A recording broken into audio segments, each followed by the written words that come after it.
सबको मेरी राम राम। ये वीडियो है 6 जनवरी दिन मंगलवार। और उस दिन हम सबका सकट चौथ का व्रत था और मैं छत पर गई थी किसी काम से। और ये वीडियो सुबह की नहीं बल्कि शाम की है, लगभग 5 बजे की। तो उस टाइम सूर्य देवता निकले हुए थे, तो मैंने सोचा चलो इनको भी वीडियो में लिया जाए। और आज मेरा मतलब किचन से छुट्टी कर दी गई है और ये आज पापा बेटा खुद लगे हैं खाना बनाने में। तो इन्होंने पहले कुछ मतलब सूजी का हलवा बनाया था और वो भोग के लिए निकाल दिया था। उसके बाद सूजी और मैदा मिक्स करके आटा गूंद लिया था और उसकी मटर मतलब नमक के पारे बनाए थे। इसे हम लोग मटर कहते हैं और कहीं कहीं पर नमक पारा भी कहा जाता है। तो इसमें अजवाइन और नमक, सूजी, मैदा, ये सारी चीज़ें मिक्स करके और इनको बेल के अच्छे से और फिर इनको कट कर लिया है और फिर इनको तेल में फ्राई कर लेंगे। और इस तरह से इस आटे को 3 राउंड में मतलब 3 बड़ी बड़ी लोई बना के 3 बार में कंप्लीट किया गया इस काम को। और फिर इनको फ्राई करके इसमें लाल मिर्च और काले नमक का मिक्सचर जो है ऊपर से छिड़क दिया गया और फिर ये बहुत ही क्रिस्पी बन गए थे, बहुत ही टेस्टी बन गए थे। तो इस दिन तो मैंने खाया नहीं, लेकिन अगले दिन जब मैंने खाया तो अगले दिन भी ये बहुत अच्छे लग रहे थे। और कुछ इस तरह से ये मटर बन के तैयार हो चुके हैं। मटर का काम कंप्लीट होने के बाद इसको डब्बे में भर के साइड में कर दिया और फिर अब तिल के लड्डू बनाने की तैयारी चल रही है।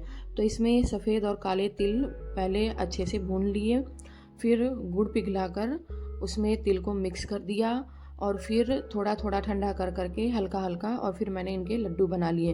क्योंकि ज़्यादा ठंडा होने से फिर इनके लड्डू नहीं बनते और ज़्यादा गर्म होने पर हाथ जल रहे थे। तो मैंने जैसे भी मैं कंफर्टेबल थी वैसे मैंने इनके लड्डू बना लिए। जब पिछले साल मैंने तिल के लड्डू बनाए थे तो मैंने बहुत ज़्यादा इनको प्रेस कर दिया, दबोच दिया और ये बहुत हार्ड बन गए थे जिससे खाया नहीं जा रहा था। तो अब मैंने इनको हल्का हल्का प्रेस किया ताकि ये तिल आपस में ज़्यादा ना चिपकें और खाने में आसानी रहे, नरम बने रहें। तो लड्डू भी अच्छे बन गए थे। फिर मैंने धीरे धीरे 2-3 बार में तिल गरम कर करके हल्का हल्का और फिर इनके लड्डू बनाकर तैयार कर दिया था।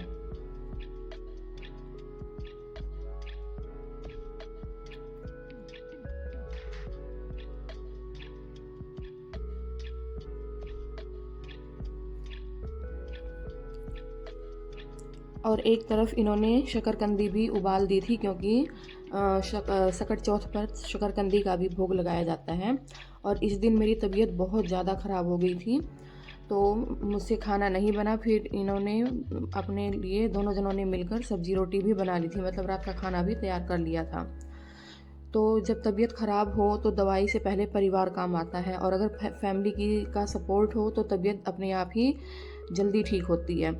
उसके बाद अगले दिन बुधवार को मेरी तबीयत बहुत ज़्यादा ख़राब थी, क्योंकि मैंने व्रत में कुछ भी नहीं खाया। वैसे हमारे यहाँ पानी और चाय ले लेते हैं दिन में, लेकिन मैंने कुछ भी नहीं लिया क्योंकि मेरा मन ही नहीं कर रहा था चाय पीने का। तो मैंने दिन भर कुछ खाया पिया नहीं और रात को भी चाँद को अर्घ देकर मैंने बस एक लड्डू खा लिया और ऐसे ही लेट गई। और मुझे बहुत ज़्यादा ठंड लग गई थी क्योंकि जिस दिन व्रत था उस दिन बहुत ज़्यादा सर्दी थी। तो लापरवाही करने की वजह से मेरी तबीयत बहुत ज़्यादा बिगड़ गई थी। तो बुधवार को मैंने कोई भी वीडियो रिकॉर्ड नहीं की। फिर अगले दिन वीरवार को फिर से व्रत था, लेकिन मेरी तबीयत में सुधार था। तो ये रज़ाइयों का कवर मैंने चढ़ाया था तो उसे सिल दिया। और फिर मेरे मन में आया कि कुछ कलाकारी की जाए। तो ये संतरा रखा हुआ था, इसके सिर पे 2 पत्ते थे। तो मैंने पहले ब्लैक पेन से इसका चेहरा बनाने की कोशिश की, लेकिन ब्लैक पेन से नहीं बना। तो मेरे पास रोली और चंदन रखा हुआ था, एक दिए में मिक्स करके उससे मैंने संतरे की आँख और स्माइल बना दिया। फिर मटर रखे हुए थे तो मटर निकालने थे, छीलने थे। तो मटर को लेकर मैं छत पर चली गई, क्योंकि आज लगभग 1 हफ्ते बाद धूप निकली थी और ठंडी हवा भी चल रही थी। तो मतलब कि काम चल रहा था, धूप में बैठ गई मैं और इतने में जगजीत भी चाय बना कर ले आया था। फिर मैंने मटर निकाल ली छत पर और फिर नीचे आई शाम को। तो मटर और तिल के लड्डू ये सब मैंने डब्बे में रख दिए और जो मटर मैंने निकाली हुई थी वो भी एक पॉलीथीन में बांधकर फ्रीज में स्टोर कर दिया। और अब मुझे बार बार मटर छीलने की ज़रूरत नहीं पड़ेगी, कई दिन तक मेरा काम चल जाएगा। तो यहाँ पर मैं ये कहना चाहती हूँ कि क्योंकि कई बार हमें डॉक्टर के पास जाने की ज़रूरत नहीं रहती, कुछ घरेलू इलाज से ही हम ठीक हो जाते हैं। तो मेरे साथ भी ऐसे ही हुआ था। अगले दिन जब मेरा व्रत था मंगलवार को, तो बुधवार को मैं उठ नहीं पाई थी। शायद मेरा बीपी डाउन हो गया था। सिर में बहुत तेज़ दर्द था, जैसे सिर में घंटे बज रहे हैं, और बिल्कुल भी एनर्जी नहीं थी। बहुत ज़्यादा ठंड लग रही थी। तब जगजीत ने मुझे 2 बार गर्म पानी में नींबू निचोड़कर और काला नमक मिक्स करके दिया। उसे मैंने आधे आधे घंटे में 2 बार करके पिया। तब थोड़ा बहुत मैं नॉर्मल हुई, और साथ में दवाई भी दे दी थी जो घर पर हम रखते हैं, सिर दर्द और बुखार की दवाई, वो दवाई मैंने ले ली थी। तो इस तरह से मैंने दिन में 3-4 बार जो है नींबू पानी पिया, और 1 बार दवाई ली थी। फिर शाम को दवाई ली, और 3-4 बार मैंने गरम गरम चाय पी, और खाना इन्होंने बना दिया था।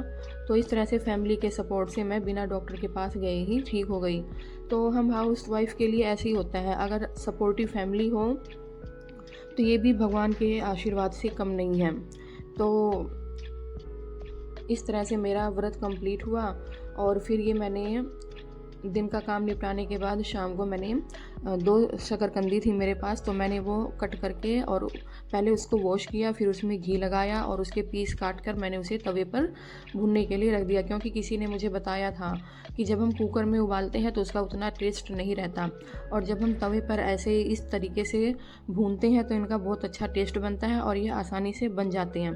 तो जब मैंने इसे तवे पर रखा तो मुझे डर था कि पता नहीं ये पकेंगे या नहीं, लेकिन 15 से 20 मिनट का टाइम लगा, और 3-4 बार मैंने इनको उलट पुलट कर सेंक लगा लिया तवे पर। तो ये काफ़ी अच्छे बन गए थे, और बिल्कुल मीठे, बिल्कुल इनका रियल टेस्ट था।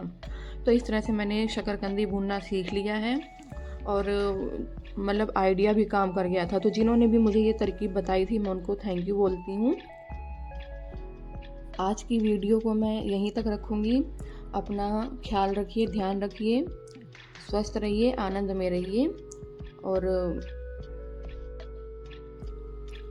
आज की वीडियो मैं यहीं तक रखना चाहूँगी। अगर आपको वीडियो थोड़ी सी भी पसंद आई है तो लाइक शेयर ज़रूर कीजिएगा, चैनल को सब्सक्राइब कीजिएगा, और वीडियो में यहाँ तक बने रहने के लिए आप सबका धन्यवाद। जय श्री राम, राधे राधे, जय श्री कृष्णा।